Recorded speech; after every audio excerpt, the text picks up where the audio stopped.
તો commercial gas સિલિન્ડરના ભાવમાં વધારા પર કોંગ્રેસની પ્રતિક્રિયા। મોદી સરકાર સૌથી મોંઘી સરકાર છે। 1 જાન્યુઆરીથી 7મી વખત કોમર્શિયલ ગેસના ભાવમાં વધારો જોવા મળ્યો।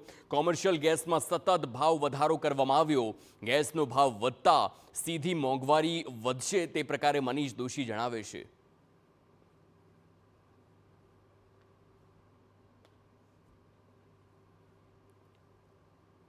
સતત કોમર્શિયલ ગેસની અંદર વધારો ઝીકવામાં આવી રહ્યો છે। કોમર્શિયલ ગેસમાં વધારાના કારણે દેશમાં જે રેસ્ટોરન્ટો ચાલે છે, નાના નાના ધાબાઓ ચાલે, એ તમામ ઉપર સીધી એની અસર આવે છે।